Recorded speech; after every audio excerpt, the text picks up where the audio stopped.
Monsieur le Président, chers collègues, je voudrais faire cette intervention, la cibler vraiment sur le Pass Culture.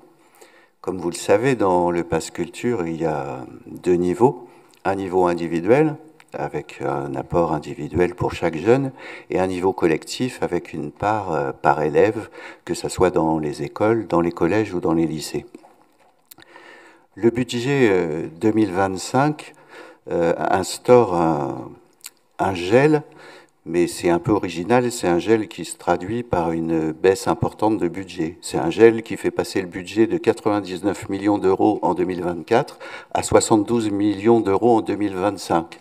Je ne rentrerai pas dans les détails pour expliquer les conséquences d'un gel qui se traduit par une baisse de subventions, mais peu importe.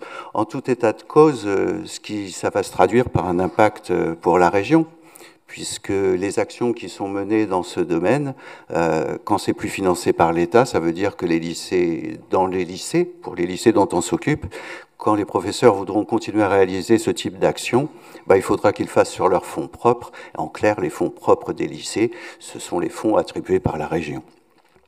Cette décision est d'autant plus regrettable que toutes les évaluations qui ont été faites sur le dispositif montrent que, concernant la part individuelle, aucun des objectifs ne sont atteints.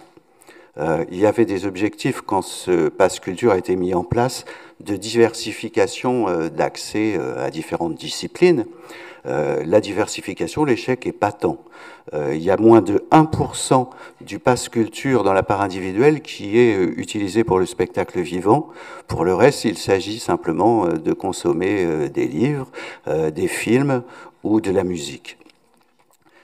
En termes de démocratisation, c'était le deuxième objectif. Au-delà de la diversification de l'offre, c'était le côté accès à davantage de public et quel que soit le niveau social, améliorer l'accès à la culture. En réalité, on s'aperçoit que dans la part individuelle, là aussi, l'échec est patent. Il y a une augmentation de la consommation, mais une augmentation de la consommation de ceux qui achetaient déjà des produits culturels. Donc il y a une consommation plus importante, mais c'est comme un peu un effet d'aubaine quasiment. Ceux qui consommaient déjà de la culture en consomment davantage avec le chèque qu'on leur fait. En revanche, l'aspect diversification, que ce soit sur l'accès ou sur les différents publics qui peuvent accéder à la culture, ça fonctionne dans la part collective. On le voit bien quand on siège dans les conseils d'administration des lycées.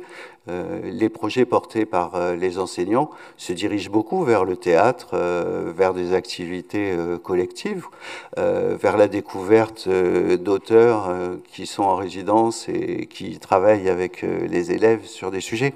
Donc il y a une approche qui, là, quand on voit... Je vais vous demander de conclure, chers collègues. Quand on voit entre autres ce que ça peut donner dans les lycées professionnels, on voit bien que l'aspect au théâtre est quelque chose qui est tout à fait pertinent. Pour conclure, je dirais quand même que dans un contexte budgétaire difficile, il aurait fallu à tout le moins sanctuariser la part collective, quitte à diminuer la part individuelle, mais sûrement pas prendre en compte la mesure qui a été prise aujourd'hui. Merci.